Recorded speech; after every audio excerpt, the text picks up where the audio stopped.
بسم الله الرحمن الرحيم. الحمد لله وكفى وسلام على عباده الذين اصطفى أما بعد.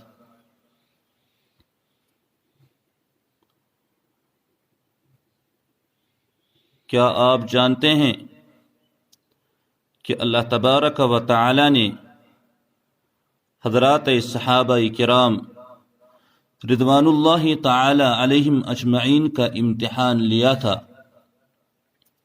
جبکہ وہ حالت احرام میں تھے.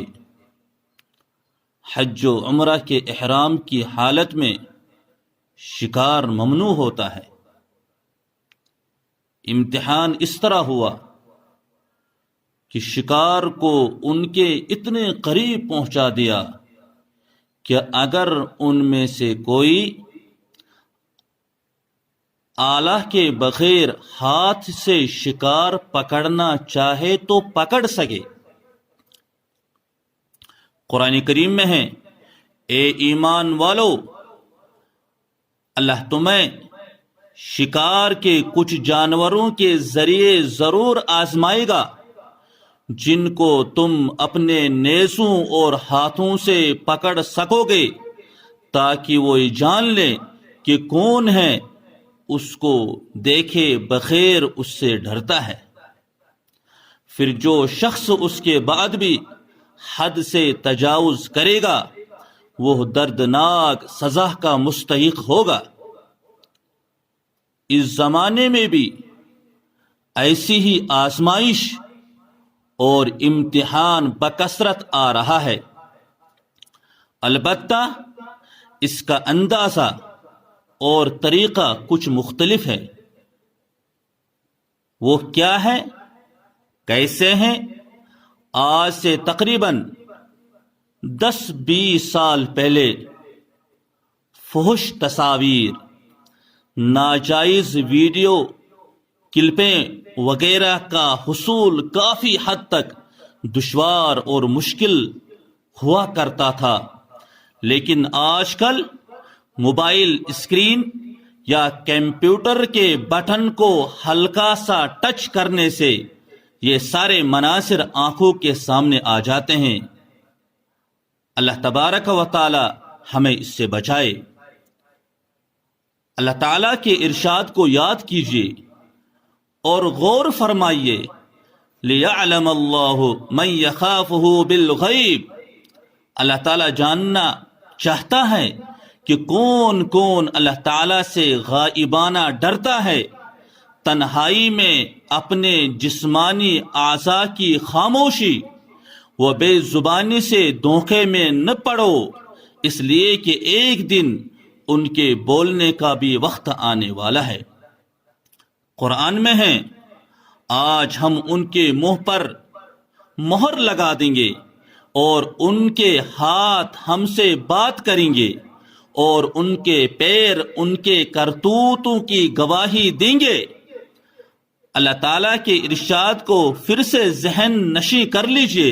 ہے ایمان والو، اللہ تمہیں شکار کے کچھ جانوروں کے ذریعے ضرور آزمائے گا جن کو تم اپنے نیزوں اور ہاتھ سے پکڑ سکو گے تاکہ وہ یہ جان لے کہ کون ہے جو اسے دیکھے بغیر بھی اس سے ڈرتا ہے.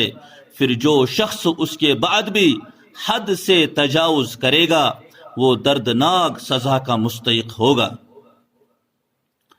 ایک بزرگ کا ارشاد ہے، جب کوئی آدمی گناہ میں مبتلا ہو، عین اسی وقت ہوا کے جھونکے سے دروازے کا پردہ ہلنے لگے اور اس کے ہلنے سے آدمی یہ سمجھ کر ڈر جائے کہ کوئی آ گیا، تو یہ ڈرنا اس گناہ سے بڑا ہے جو وہ کر رہا تھا، کیونکہ یہ شخص مخلوق کے دیکھنے کے اندیشے سے بھی ڈرتا ہے جبکہ اللہ تعالیٰ اس کو یقیناً دیکھ رہے ہیں، پھر بھی خوف نہیں کرتا.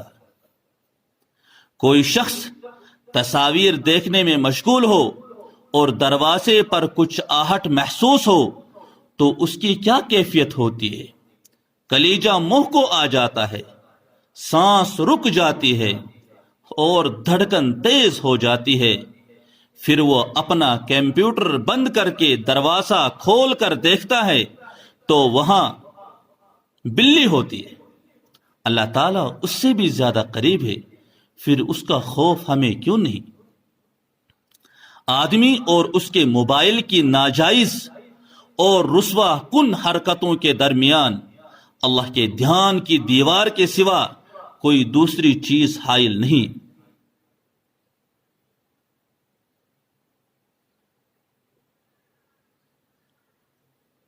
تمام علماء کا اس بات پر اتفاق ہے کہ اللہ تبارک و تعالی نے مراقبہ یعنی اللہ کے دھیان سے بڑھ کر کوئی واعظ اور اس سے بڑی کوئی ڈرانے والی چیز زمین پر نہیں اتاری۔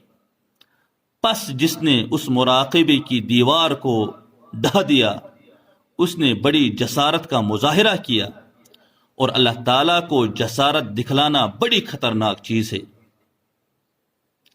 کسی بزرگ کا ارشاد ہے، ظاہر میں اللہ کا دوست اور باطن میں اللہ کا دشمن نہ بنو۔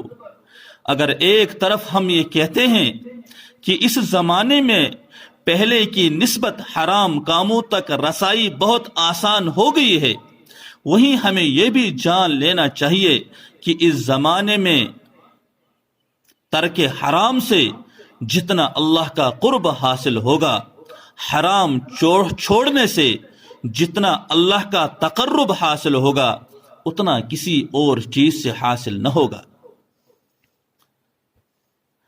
تنہائی اور خلوت کے گناہوں سے بچو، بطور خاص اہل خانہ کی غیر موجودگی میں موبائل، کمپیوٹر اور ٹیلی ویژن کے گناہوں سے، اس لیے کہ خلوت کے گناہ ایمان کی راہ سے قدم ڈگمگا دیتے ہیں اور ثابت قدمی کو نقصان پہنچاتے ہیں۔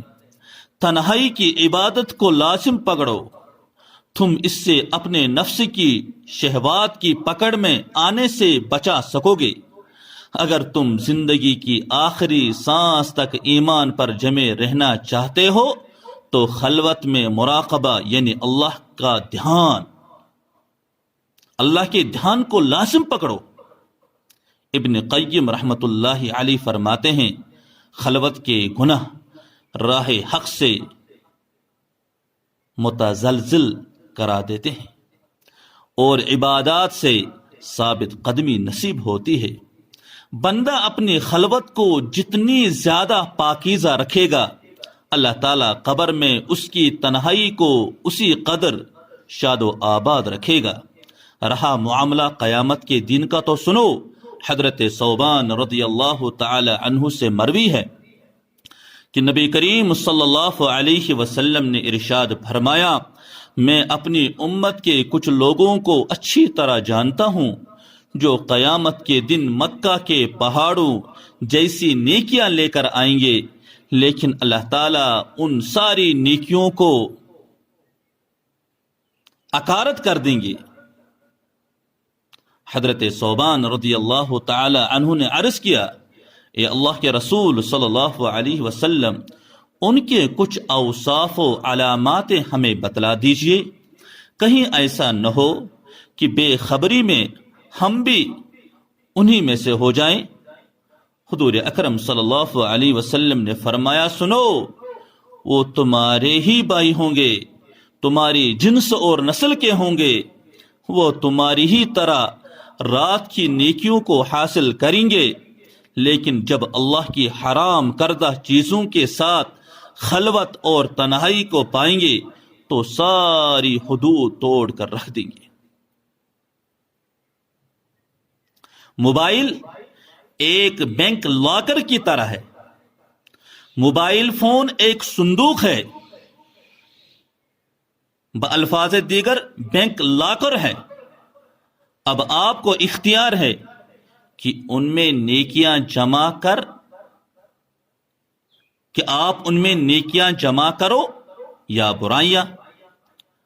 آپ اس میں جو بھی ڈالیں گے قیامت کے دن اپنے اعمال نامہ میں اسی کو موجود پائیں گے۔ ایسا کبھی نہیں ہوتا کہ ببول کے بیج بوئیں تو کیلے کھانے کو ملیں گے؟ دعا فرمائی، اے اللہ ہمیں اپنا ایسا ڈر اور خشیت عطا فرما جو ہمارے اور تیری نافرمانیوں کے درمیان حائل ہو جائے۔ اے اللہ ہم آپ سے خلوت و جلوت میں آپ کی خشیت کا سوال کرتے ہیں۔ حسبی اللہ نعم الوکیل وآخر دعوانا ان الحمد للہ رب العالمین۔